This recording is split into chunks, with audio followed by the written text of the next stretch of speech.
Smooth, man, you know. We're talking about being a manager, and I'm like managing while I'm broadcasting. You know, I mean, dude, but that's what makes greatness. Like, you know, but it's also a struggle because I've noticed like through the podcast, through the break, it's like the phone doesn't stop, life doesn't stop, never. So in reality, the hustle doesn't stop, right? Never. You But can't turn it off. But be all frank and in all fairness, like, dude, it's a struggle. It's taxing.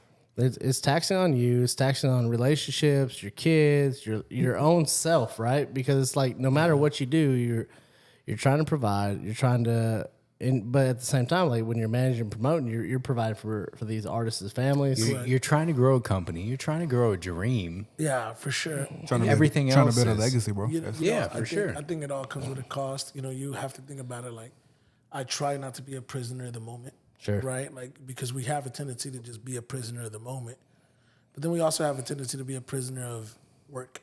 Yeah. A prisoner of whatever's happening at the moment, right? Like, which is exactly what we were talking about. Like, you get caught up in that. And, you know, I think at some point or another, you know, we were talking off the record prior to all of this starting, but when we start talking about mental health in specific, right? And when we talk about past traumas and, you know, I think as men, for us, it's not always a comfortable subject to address, especially when we're in the wrong. It's so difficult. Especially when we're in the wrong. As men, we have trouble identifying traumas and how to handle traumas. And to be honest with you, when you're not taught how to be a certain way, when we're not taught how to properly love, when we're not taught, you know, to communicate and taught how to, you know, not only identify, but also how to deal with some of the problems that we have, it's always better not to deal with them at all. Sure. At least that's the way we feel. Well, we bury it in work. We bury it in all kinds of shit that just doesn't matter. There's no fulfillment. Exactly. So I feel, you know, for me, you know, I've dealt with a lot of stuff in my life. Now that I'm 38, I look back and I'm like, okay, you know, there's the steps, right? So there's the action, the reaction, and then the reaction to the reaction. So it's like a 3 steps, sure, right? And then you kind of go back to you know, if you really want to be technical, what was the root of the action that started everything? Sure. And when you really kind of start digging in, it gets uncomfortable. And you start realizing like, wow, I'm not over these things. Or wow, I was impacted more than I realized. And you start kind of coming to this realization that the fact that you were never able to like even know because you didn't know how to address it or you didn't know how to label these things, your decision making was impaired. Skewed. I mean, there was an alteration that happened, you know, throughout your life because of this trauma, and you suppress it, you bury it, and you just kind of move on, but yet it follows you in the background. It's like you put up all these layers and you put up all these walls. These try walls. to create a persona to get away from it. Yeah, it's like it's all built up. It's all built up, and then you look back and you're like, wow, this really impacted a lot of people. It came at the cost of, you know, my marriage, the cost of my children, the cost of, you know, all this stuff. And it's not that I don't love what I do. Right. I do love what I do, but there's also this part of me that's like, now that I'm older, like I am able to say it. Yeah. And now I got to work through it, really work through it, because we're always afraid to put in the work because we're afraid to go back to the place that put us there to begin with. Right. It hurts. It hurts. It hurts to go back. It does. It does. It hurts whenever you kind of go back and you start realizing like, oh, wow, I'm not over this. Right. Oh, wow, I never dealt with this. And I think, you know, for me, what I want to encourage everybody that's watching, everybody that's listening, entrepreneurs, you know, it's okay to like take time to decompress. Right. Because when I was younger, man, I didn't decompress at all. It was always go, go, go. And then you would put Band-Aids on gunshot wounds. You know what I'm saying? Yeah, it's still hemorrhaging. Yeah, it's like, it works for what, like a minute or two? Yeah, It doesn't really work at all because you're not really taking care of the underlying. And naturally, I'm a leader. Naturally, I know how to you know, lead. But at the same time, I don't want to lose myself in the process. Right. And I think we have a tendency at times to lose ourselves in the process. We have to be emotionally intelligent enough to be aware and to realize like, hey, you know what? Like, I love what I do, but it can't come at the cost of people that we really love us and that we really Sure. love as well. And that's just the reality of Well, I it. mean, it's like one of the things I said early on when we started this podcast. I told Eric, I said, look, I said, think about the people that are going to cry at your funeral. And it's like everybody else that you can't name in that list, they don't matter. Yeah. And it really stuck with me when I heard that from somebody. And I was like, wow. I was like, there's a select few people that would actually cry at my funeral. And they're the ones that get the least amount of time from me. Think about the decisions we make in life, right? You know, the decisions we make dictate the life that we lead. Sure. It's very important to understand that when we're going through these things and that, you know, we're experiencing these changes, these shifts in our lives, like really the maturity. Yeah. You know, I'm always like, man, when you're in your teens, you're just living. But when you're in 20s, you start kind of figuring it out. But when you're in your 30s, you're reflecting and you're processing it. Yeah. When you're able to process and you're looking back, you're like, okay, this is why I'm the way that I am. Sure. Right? Though it may be uncomfortable at times, like it's part of who you are. And especially when you have kids, you know, I got 3 kids. Yeah. You know, I want to set the example to them and be like, look, you know, I wasn't taught how to properly love by my parents, respectfully to them, you know. But I can't do that to you. Right. And I don't want to do that to you. And I'm not going to do that to you. What's wild is, you know, my wife and I, we often have a conversation about that because my upbringing was totally different than her upbringing. Hers is very structured, military based, very loving parents, very active parents, very involved, right? And I reflect back on my life, and it's like, you know, at one point, you know, 2 parents, at 11, 1 parent. And it's like I did not learn the same things that she learned or felt the same things she felt. And it's like, you know, there's traumas created that you don't realize until later in life. But it's interesting enough that when you hit your 30s, you reflect back. Yeah. And you don't realize how much of a role that actually played.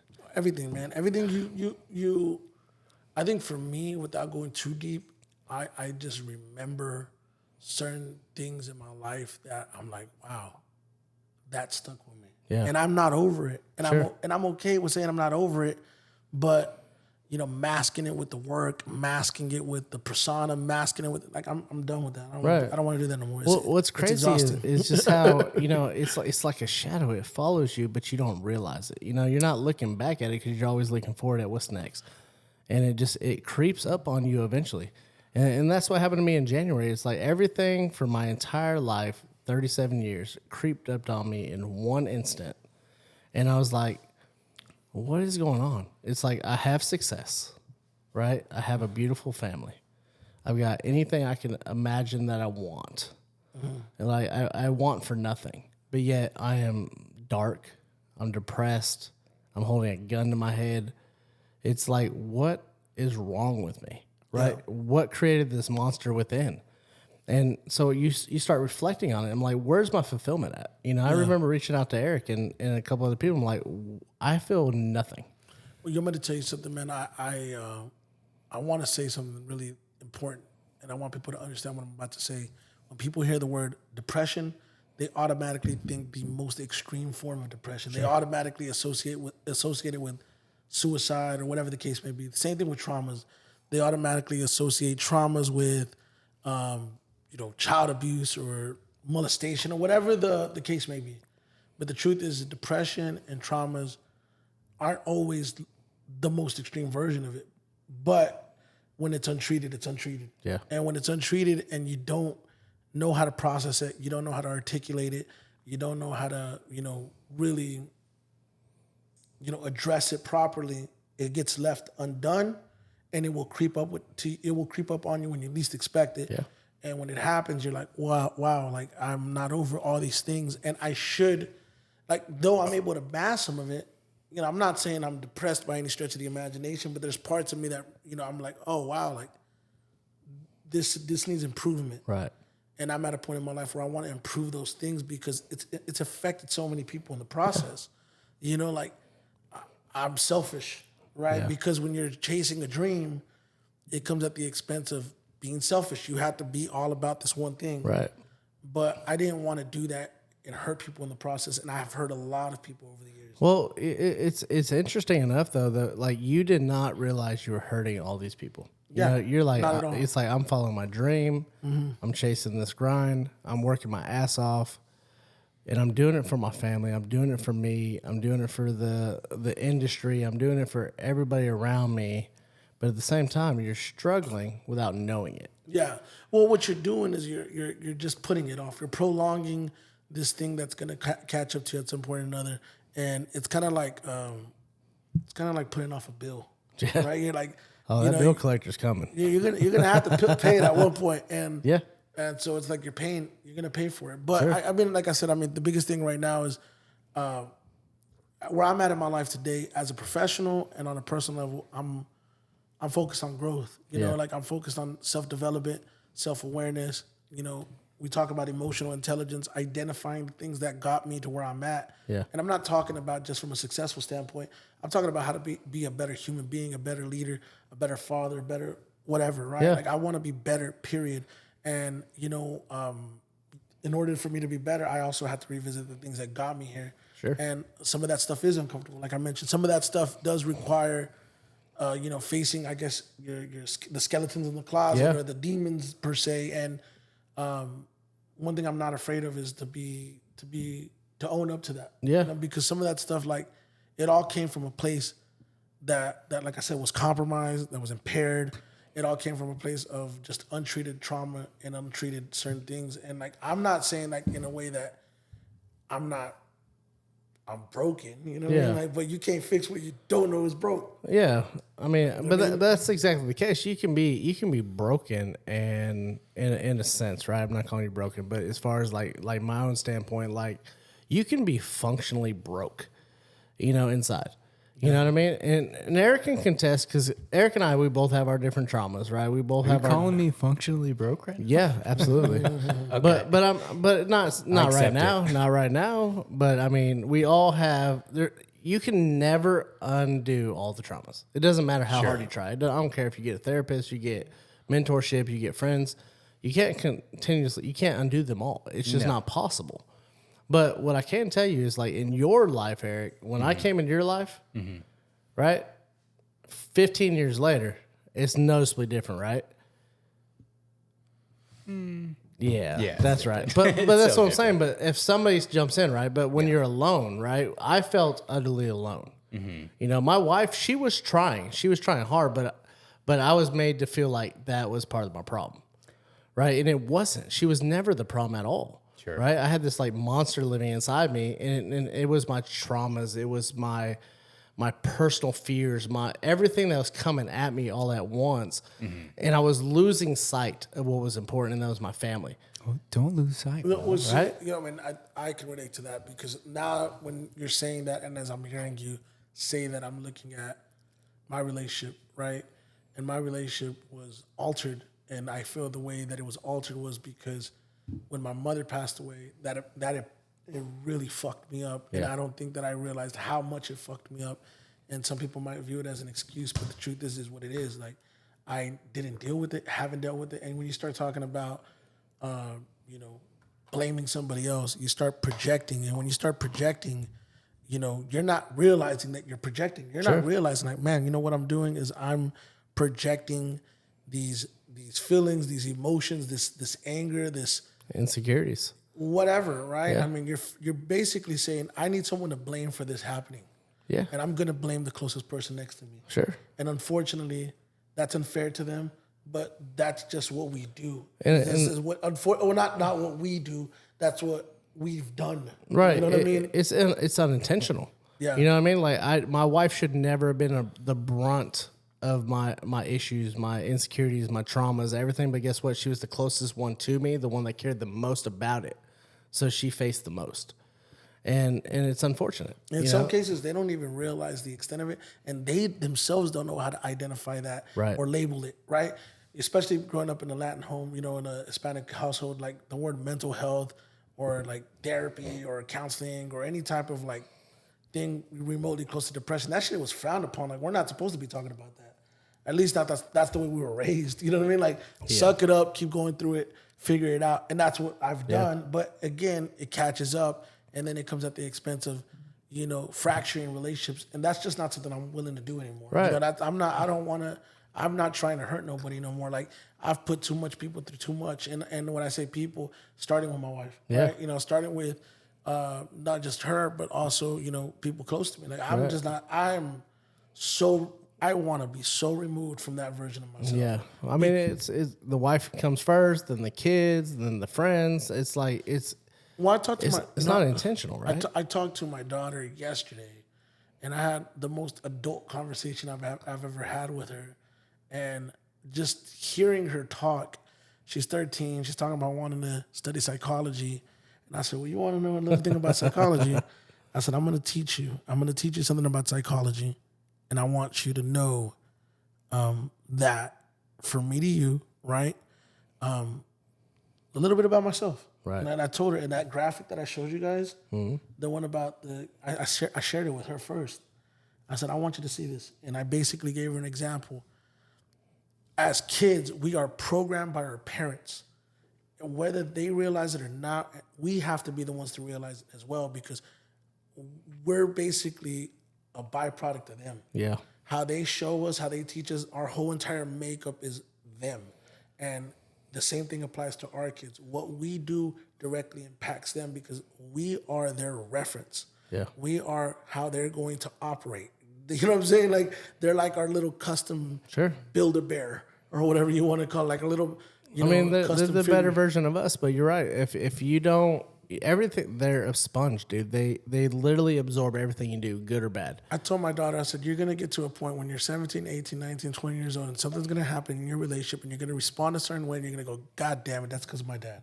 Yeah. Or because of my mom or because of whatever, right? Because that, you know, we society makes you believe that a couple or happiness looks like married couple, picket fence, you know, children, and everybody's happy. But there's no such thing as a perfect marriage. There's no such thing as, you know, this make-believe picture of what happiness is. Pleasantville doesn't exist.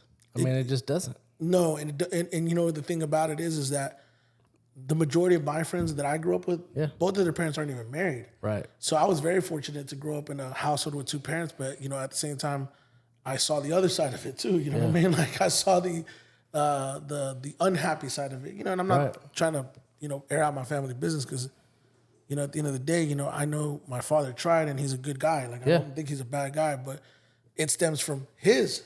And if the curse isn't broken, it will continue to be a cycle.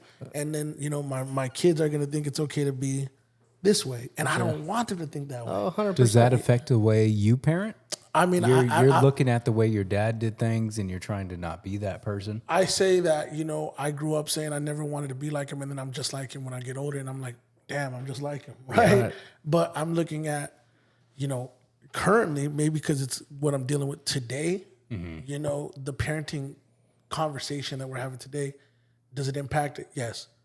Because I still want to be a better parent. Sure. I'm not the parent, like though I'm present, I'm not giving my kids the amount of time they deserve because of the business, because of this. So, you know, they always say in business, right? The genius isn't the genius. The genius is the person that hires the genius.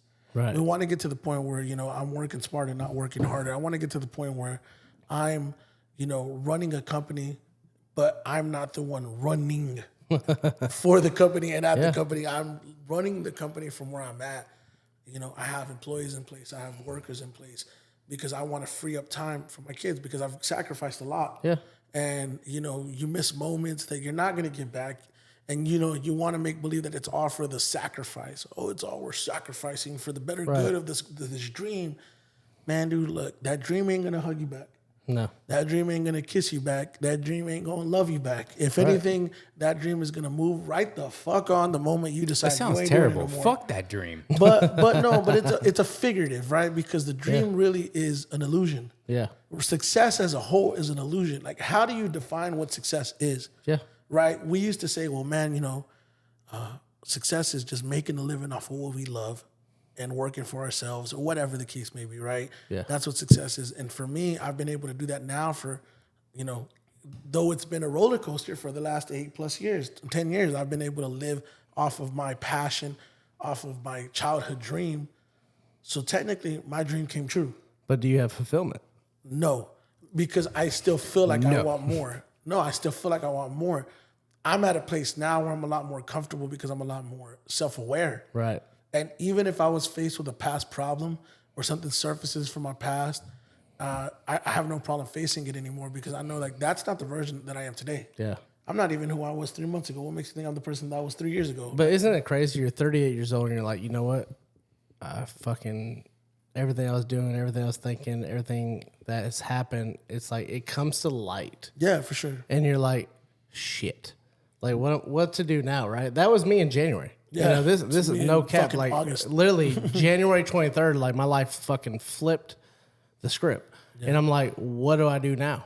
Yeah. And I literally just like, you know, I sat there, I prayed on it, I figured out like real quickly, and it's like that's when, you know, my producer came in my life and certain people that I had kind of like pushed out of my life who would cry at my funeral stepped up and said, look, dude, you're not okay.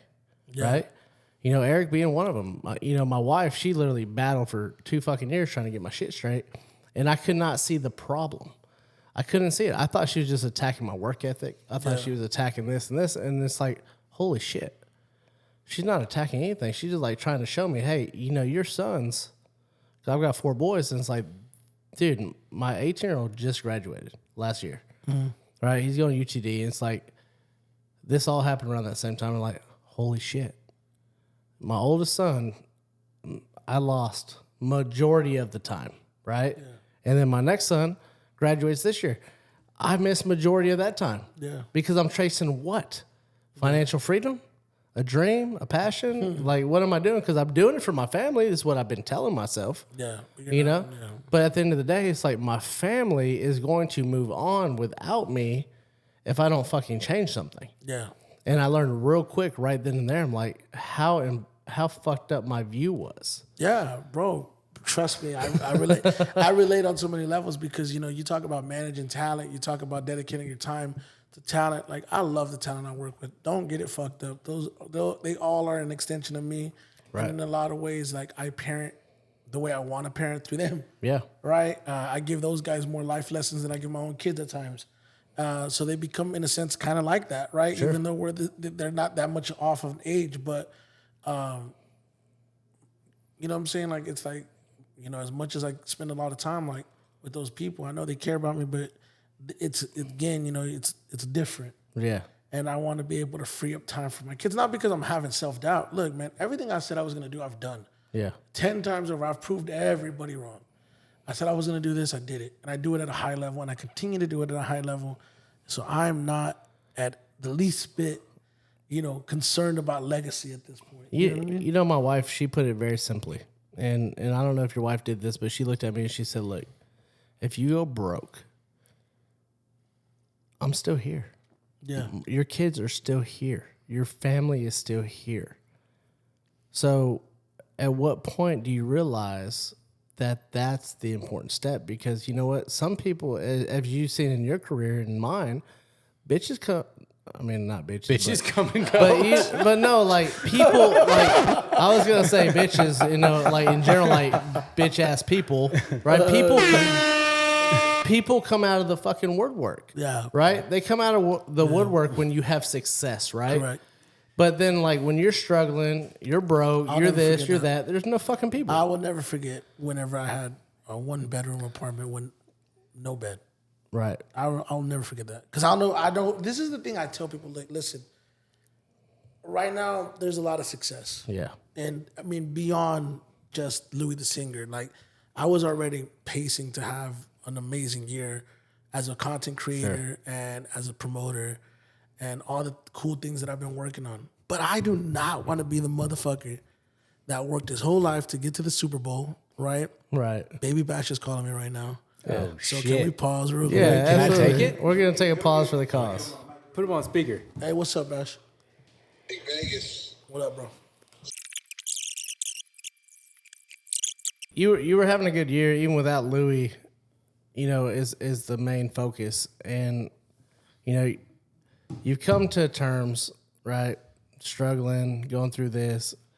And the one thing that I've noticed, too, is, like, men in general. Like, we think we're just, like, we're hard as a rock. We're impenetrable. Yeah, like, you know, we're supposed to be the strength. We're supposed to be the leader. We're supposed to be everything for everybody. not just our family, but everyone else, right? Yeah. So I know what I was going to say. What I was trying to say was I was already on pace to have this amazing year. And then, this stuff happens with Louis. But what I was trying to get to was I've been telling everybody this lately. It's not that I'm struggling. Whatever I'm dealing with right now internally is something that I need to, that I should have a long time ago. And I'm proud of myself to be able to identify it. But what I was trying to say is I never wanted to be the fucking guy that worked his whole life to get to the Super Bowl, finally gets to the Super Bowl and is about to win the Super Bowl and looks around and the people that got him to the Super Bowl aren't even his fucking teammates anymore. Well, that's the worst feeling because you know what? Now you have a whole new group of people around you like, well, shit, y'all motherfuckers didn't even help me get here. You know what I'm saying? Like, I want to eat with the ones I struggled with. I want to win with the ones I struggled with. That's the beauty of the Louis the Singer relationship. Me and him, I know you guys want to know a little bit more about our dynamic. I discovered him he was a kid when I discovered him, right? I brought him into the music industry, and to the best of my abilities, from the time that I met him up to about 2011, 2012, I taught him as much as I could teach him. Yeah. I brought him around situations. Literally 1 week after meeting him, he was on stage in front of 1,200 people, and then the week after that, he was in front of the people that he looked up to the most because I happened to be opening up for them. So he realized instantly from being around me, this is possible. Yeah. This guy's gonna put me in a position, and I've never stopped doing that. Yeah, there was times in our careers, in our relationship where it was tested, but to me, the mark of having a true friendship is being able to get into a fight and still be friends after. Yeah. Right? Because are we still friends? Every day, bro. Even after I fired you? Because it's so it is so easy for a relationship to get tested and give up and be like, fuck that. I don't want to deal with that person anymore. And don't get me wrong, we've both had our breaking points where we're like, you know what, whatever. But at the end of the day, to get to a point now where here we are, he's having success as an artist. He's fucking crushing it. The people that are around him today, the DJ, Chico, his engineer, our engineer, good friend of mine, 15 years. The guy that's handling his sound right now, another 15 years. Me, 16 years. These people that are around him, even his security, these are people that have been around him for years. Right. It's not like, hey, I leveled up.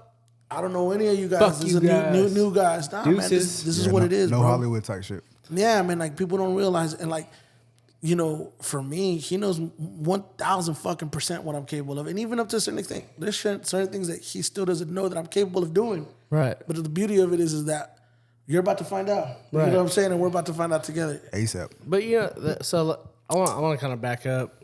So I personally, I caught on to Louis about a month ago. Yeah. My producer Friday put me onto him, and I'm like, damn. See, luckily, that's the talent. guy who shoots his videos and shoot my videos for like 7 years. So I knew Louis was coming. Pause.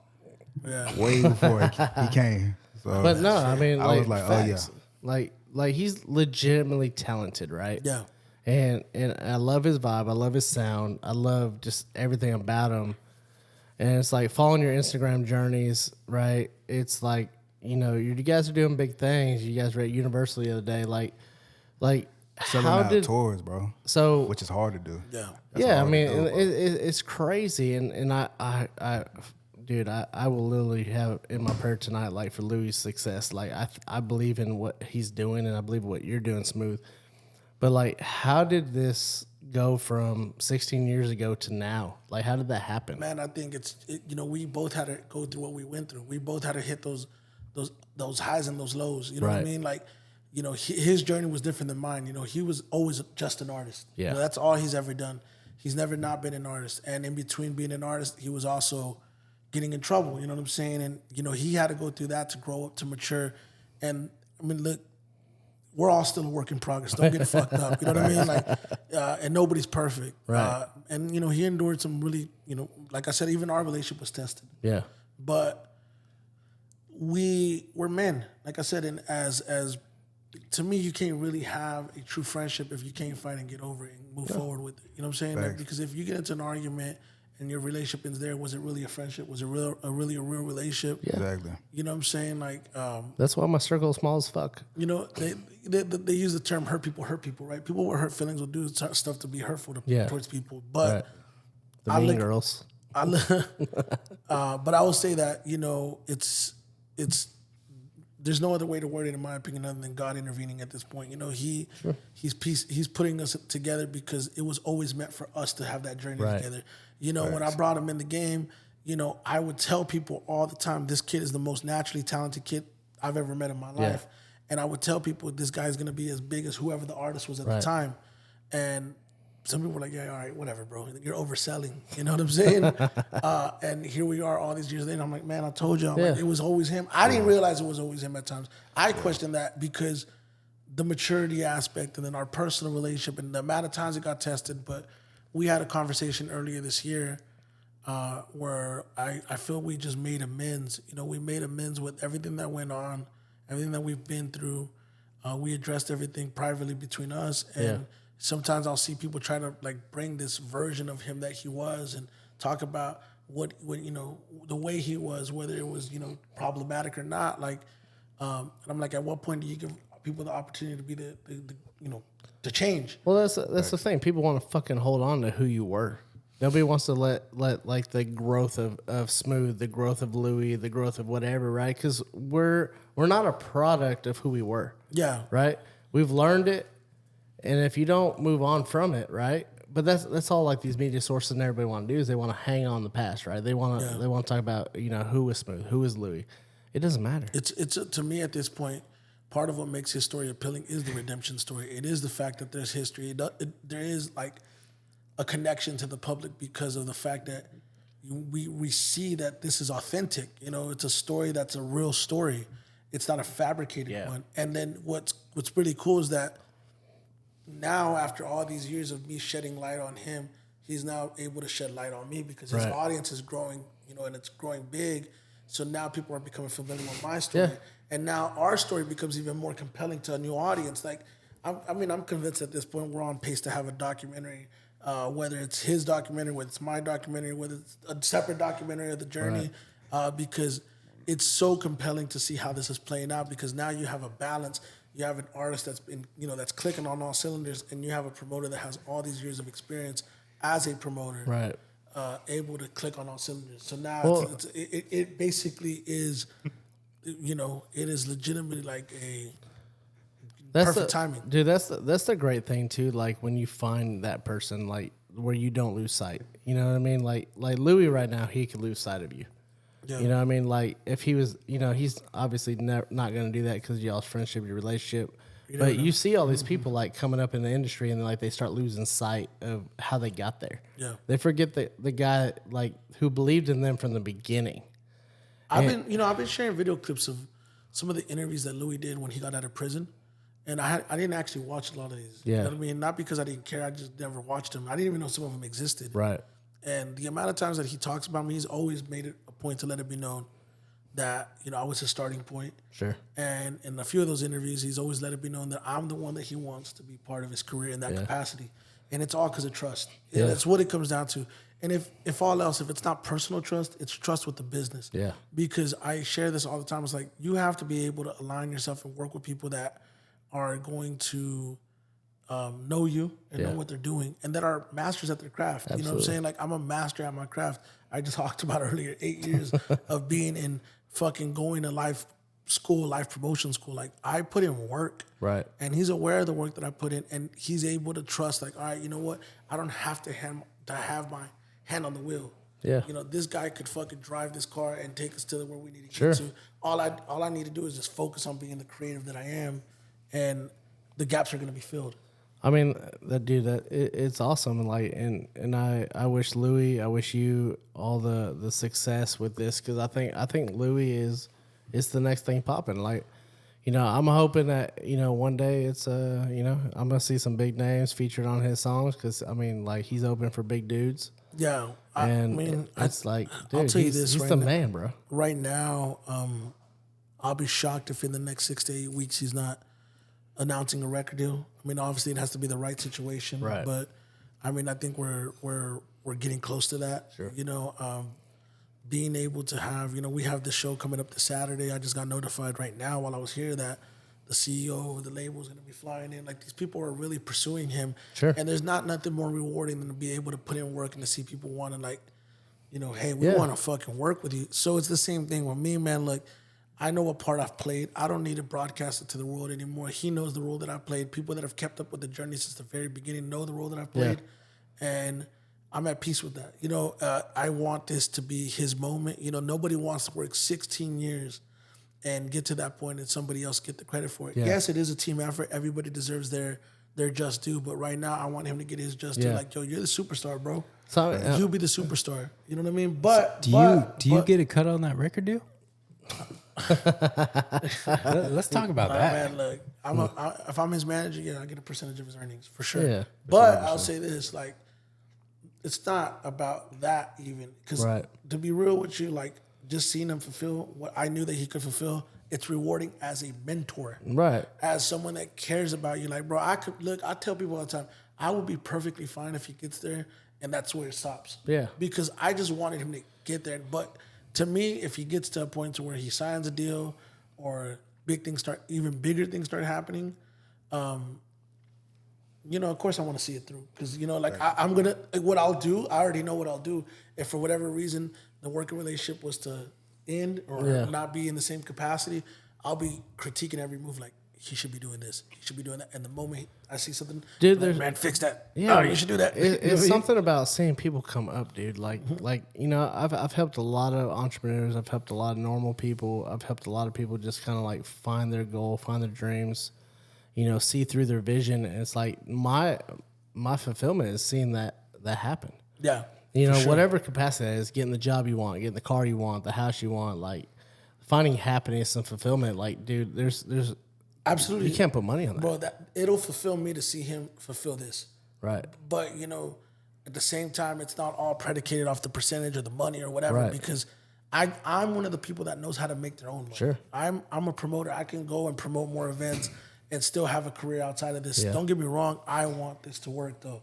Right. So I'm not gonna speak in an arrogant way. I'm saying though, if you've worked this long, he deserves to have his shine. Regardless, I know what role I played. 100%. And I know that no matter what happens for the rest of his career when he's on that stage, I played a big part of that, and there's a part of me that's there. So I'm good. Like, people don't understand. I'm so good. Like, I'm so happy to see it come to where it's at for our legacy. But you know what? I will say this, though. If you ever watched the movie Hercules, the cartoon, the Disney movie Hercules, yes, sir. There was Phil, the character, where he's always looking for the Greek god, that one Greek god to define his legacy. Like, basically, he needed that one person to solidify him as the guy. I feel that right now. Whether, like, again, I knew I was going to get that person. Right. Never would have thought it would have been the first person that I worked with. Even though I believed in him in the beginning, to see it come full circle, like, he's going to be the one that stamps me as that executive. He's the one that's going to stamp me as the person, as the manager. You know what I'm saying? Like, I've been a great manager to XP Valentine. I don't ever want to take anything away from her, and I've done a lot of great things with her because she's, I developed her, and I've helped develop her in a way that, nobody could have envisioned for her. And I'm taking on more talent right now, and I'm working with more talent, not to mention all the social media accounts that I run and I manage on that side. Like, I've had a hand in so many people's careers, but I've yet to have that one artist that people identify, like, that's his artist, or that's the artist that he helped, build. And, and I'm not taking anything away from Louis because, man, I'm telling you right now, this whole country thing, this is all his idea. Yeah. This is all his concept. You know what I mean? This is all. Well, I got a question about that. Me coming from the music industry, I like the inside details. So going to the radio stations with the country music, are they shutting that down? I mean, to be honest with you, we're not even really focused on radio yet. Like, we haven't really gone that route. Prior to me kind of coming back in the picture and taking over his business and his his career, he had a situation where he tried to do a contest and they basically shut him down. Yeah. Are they considering him country? I don't think they do, but I think contemporary. Right now, obviously the people that we work with are right, because he's country pop.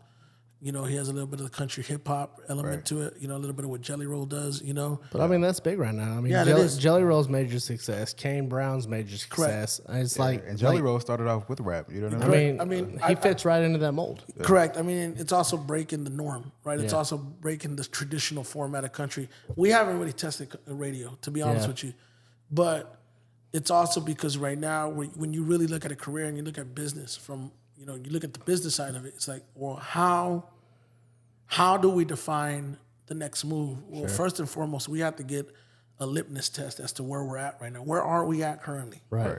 And right now we're finding out in real time where we're at. So now that we're getting a better idea of how much like real hard, tangible fans he has, then the next move is going to be a lot easier to make. Right. I mean, You have to collect data. I mean, honestly, we talk about Louis all day because he's phenomenal. He's amazing.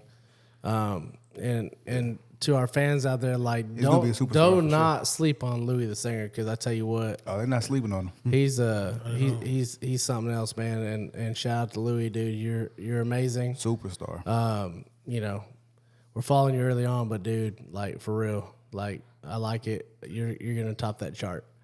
But I really I want to say something like I'm a big Paul Wall fan, right? Growing up, 90s, 2000s, like Now you're Wall, talking. baby. like I want to talk about that song Down Iceman. Here with Paul Wall.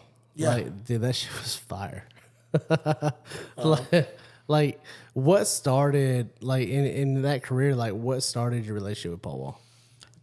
So I started as a promoter, like I mentioned, and I booked him in 2009, and that's how the relationship started. Yeah. And I just kept the relationship with him all these years later, you know, and I've always booked him. The one thing about Paul, the one thing about him that I've always felt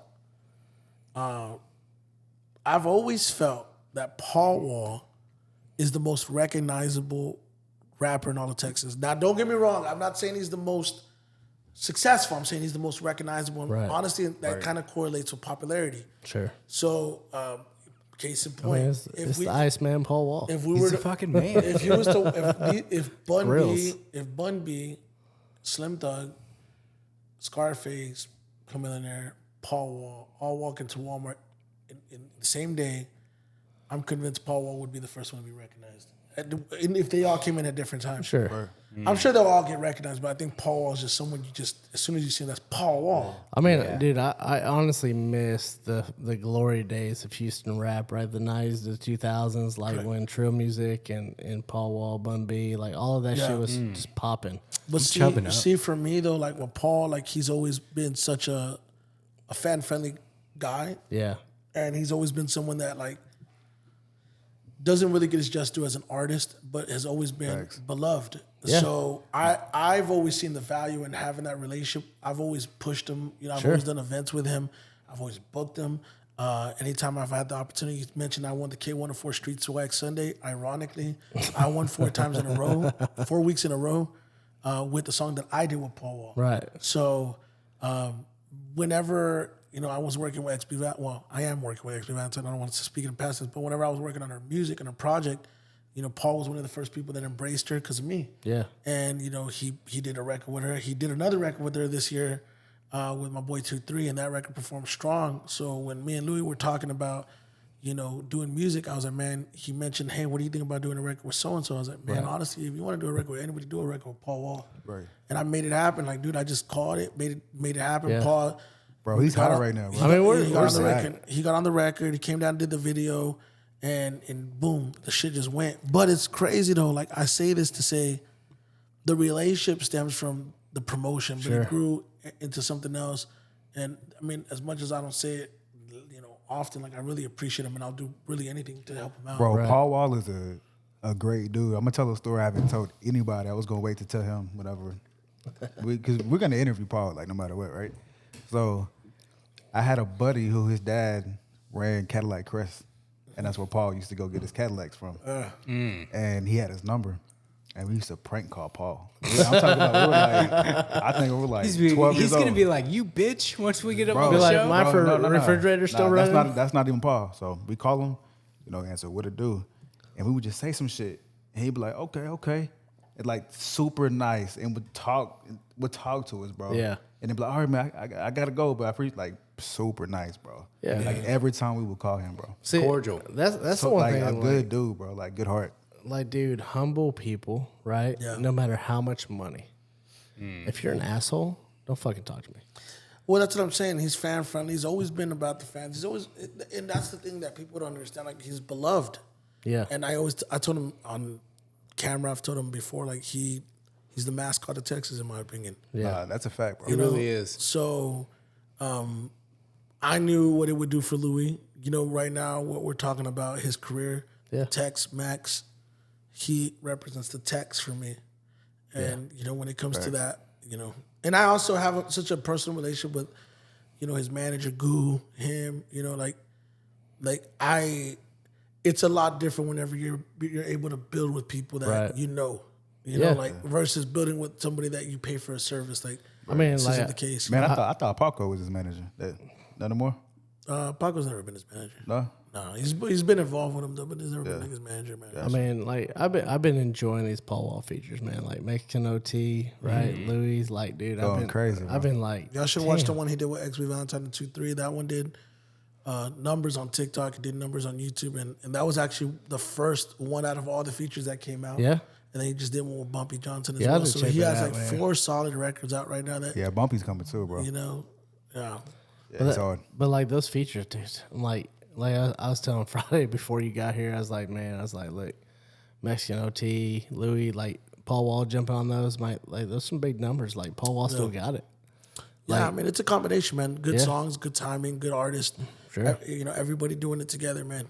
But for sure, Paul's a legend, man, and I just appreciate everything that he's done for me in my Yeah, career. shout out to Paul Wall, man. Like, dude, Shout out. big fans. Like, Paul, for we real. can't wait till Love you get your on shit. here.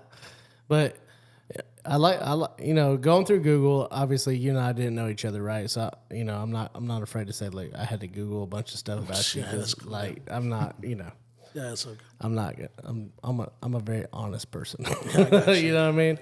But I noticed like a lot of your stuff with music videos, podcasts, like Bun B. It looks like y'all have a real relationship.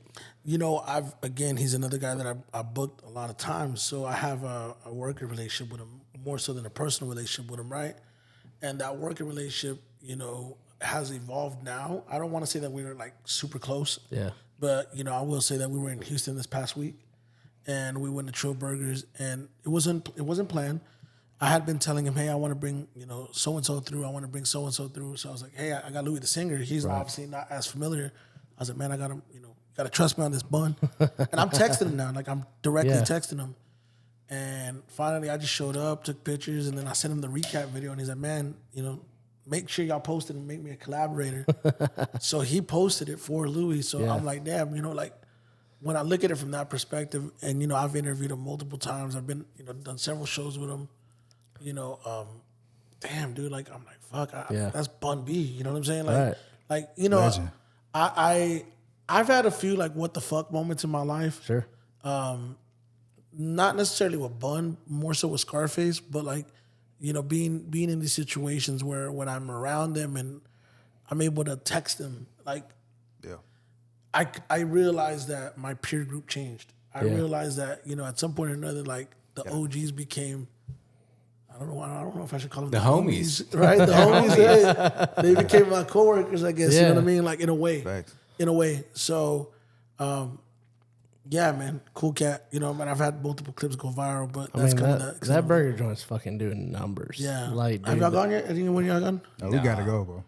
Yeah, y'all need to go. We gotta go. It's actually We'll really film good. It's actually really good. So we'll try to link next time you go, and then we'll get some footage. Yeah, it was great. like, We'll do some promo clips. like that shit was, yeah. Yeah. And shout out KV, by the way, my boy KV. Yeah, KV's the one that shot that shit. Yeah, matter of fact. Yes, sir.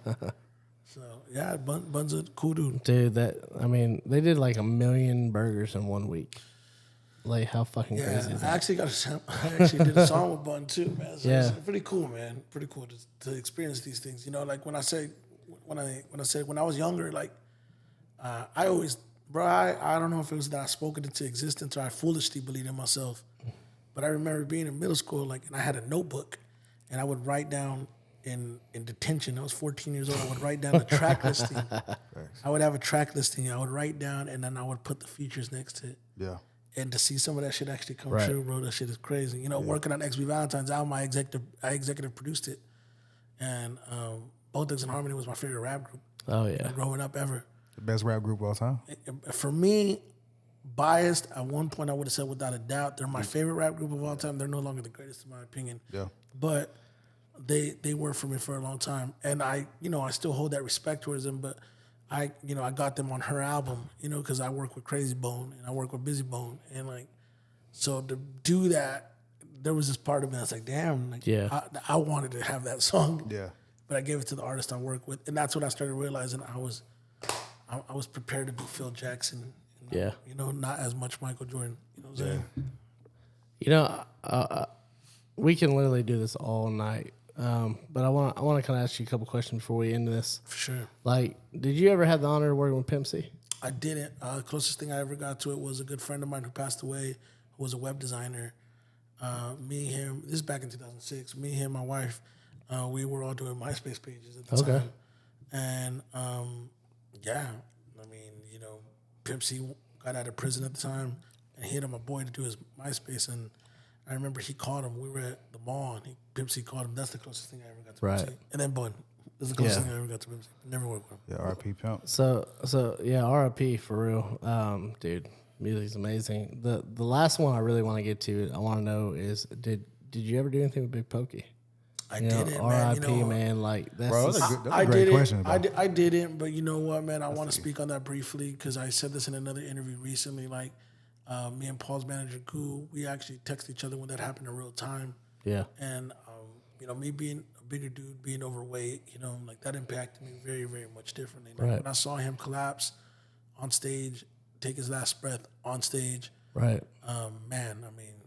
the first thing that I thought was I need to drink water.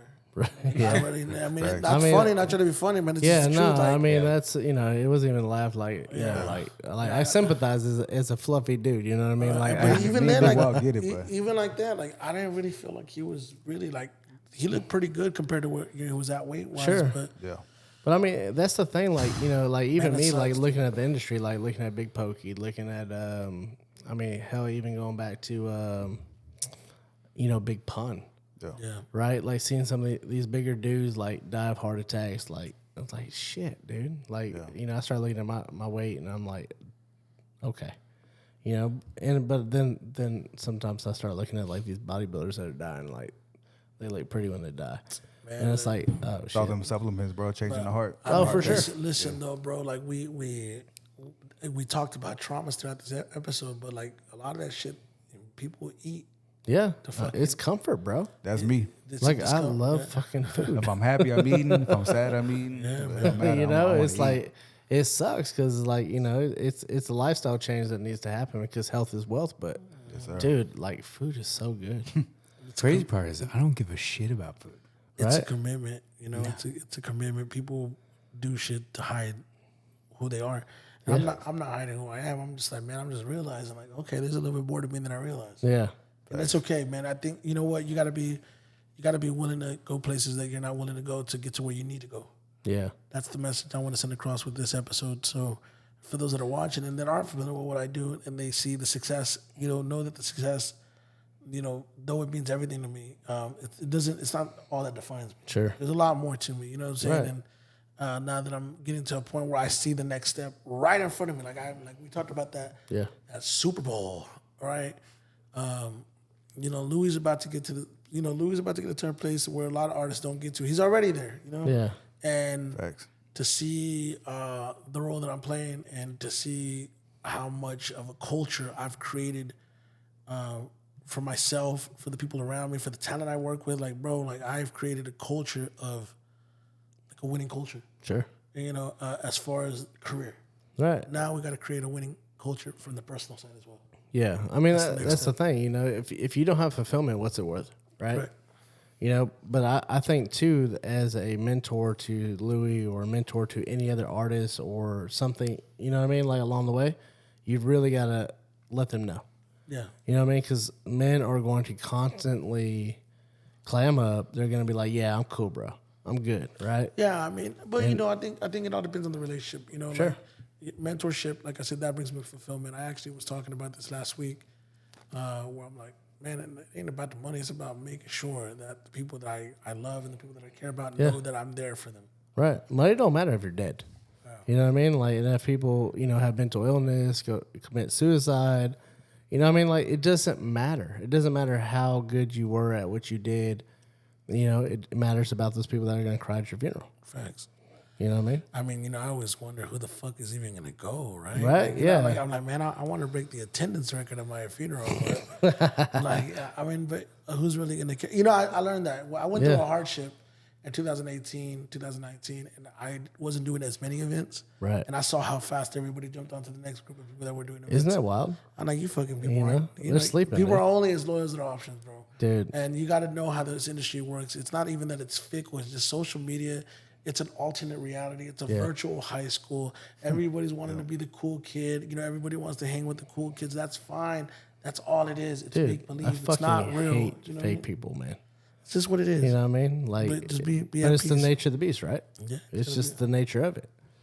Dude, you know, I got one last question. I know I probably said this twice on this podcast, but I got one last question. Like, legitimately, like, who is your mentor? Oh, that's a good question. I don't really feel I've ever really had one mentor. I've had a lot of great friends that I've learned a lot from. My boy Renaissance from Immortal Soldiers is someone that I spend a lot of time talking to. Right. He called me while I was here. Legendary. He called me while I was here, and we learned a lot from one another. Sure. You know what I'm saying? So, you know, but he's older than me, so, you know, he has more years on me, so he has more experience, and I've learned a lot from conversations, not necessarily pertaining to the business, more pertaining to, like, the psychology aspect of life and music as well. Right. I've had people like Sinful Pecador from, you know, Long Beach, California, Chino XL, someone that put his arm around me pretty early on that I want to give him his just due, because though we've had a lot of great personal conversations, like him endorsing me at an early age really made me feel like, man, you know, I could do this. Yeah. Corey Newton, who was part of Joe Budden's management team, he was Joe's manager at one point, someone that was very, very, very, and it continues to be an ally of mine and is always there to help, you know, and provide me with perspective, like, not so much in the traditional, like, let me show you how to do it, just suggestive. Super cool dude. I would say that, you know, he's been close to that. And then Royce the 5'9", I think Royce the 5'9", for me, when it comes to people that carry weight with what they say, carries a lot of weight.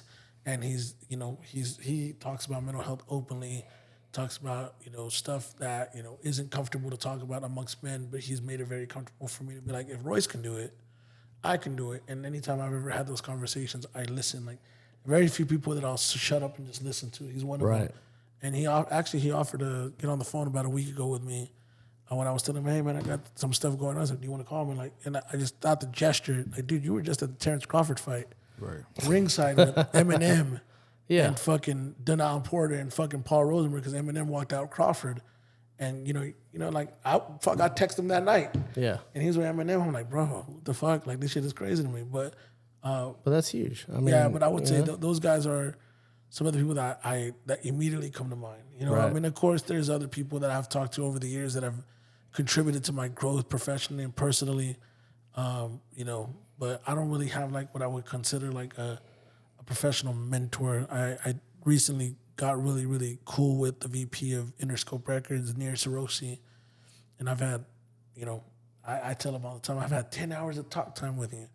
I've had 10 hours of talk time with him, and I told him that, you know, he's probably the first person professionally that I've had in this version of myself, in this variation of myself, that I can be like, man, you're the closest that I've had a mentor. But see, the cool thing is you can look at the old version of yourself, right? And then you can look at this new version, and you're like, oh, I'm going to fucking kill it. You know what I mean? 'Cause you're going to have both. You're going to have fulfillment. You're going to have success. Yeah. Right? And happiness. That mentorship that he's providing me with is more so, not even, it's more clarity. Sure. It's more like you're here, bro. You're ready.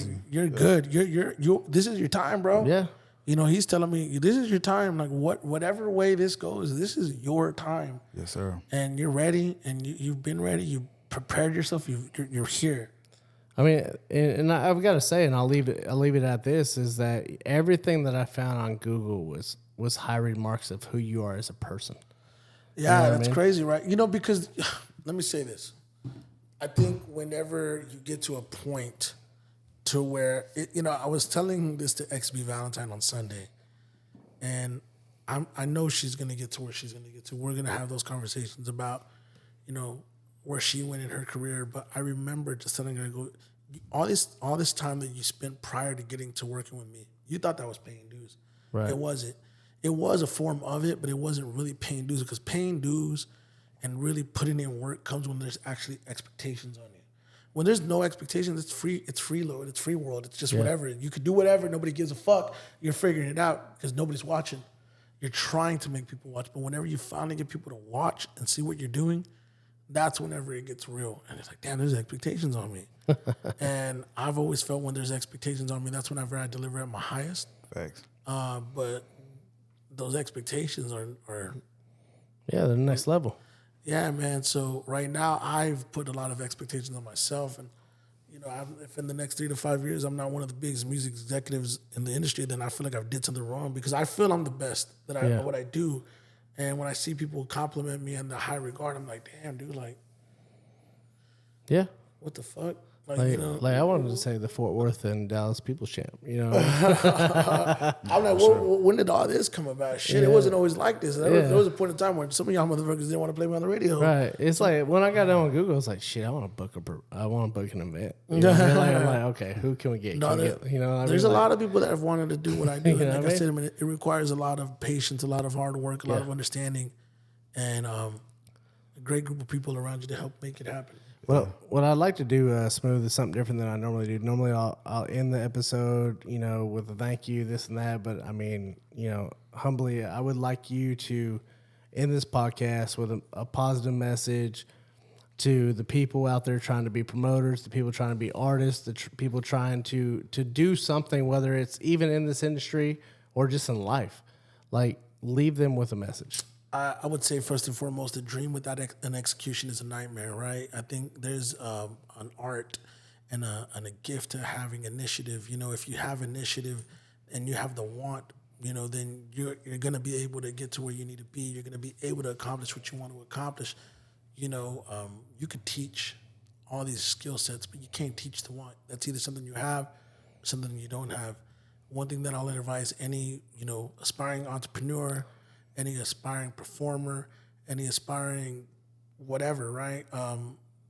Sometimes it's best to just observe, listen, take time to learn, and then take all those things that you learn and apply it, right? Because you never want to be a know-it-all, right? I always say whenever you stop growing is whenever you stop going. Sure. From a personal level, like, it's okay to internally check on yourself, right? Because it's like a diagnostic check. Yeah. You want to run that diagnostic check on yourself from time to time to make sure mentally, emotionally, and spiritually you're good, because if your foundation isn't solid, eventually your foundation will crack, and so will everything else that you do.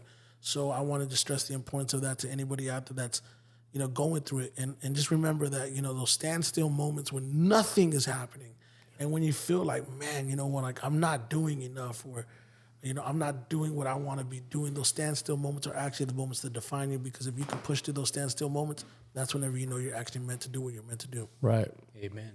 I mean, dude, I couldn't have said it better myself. Smooth, I really appreciate you, brother. Thanks so much. It's been amazing. But I want to tell everybody that's listening, like, dude, if you're struggling with mental illness, legitimately, like, they're going to say call hotline, call this, but you know what? Reach out to your closest fucking friend. Mm-hmm. Reach out to them, and don't be afraid. Don't be ashamed. Reach out to them and speak. Speak the truth. Reach out to the Select Few podcast. Because I tell you There what, you go. you know what? We started this podcast on the same vision as what Smooth talked about, what I've talked about this whole time, is you do not have to suffer in silence. Speak it out. You'll realize that your homie that you hold dear to your heart, 16 years, 3 years, 3 months, it doesn't matter. They're going through the same shit in a different way. So reach out to them now. See y'all later. There you go. Bye. SmoothVega, ladies and gentlemen. Peace.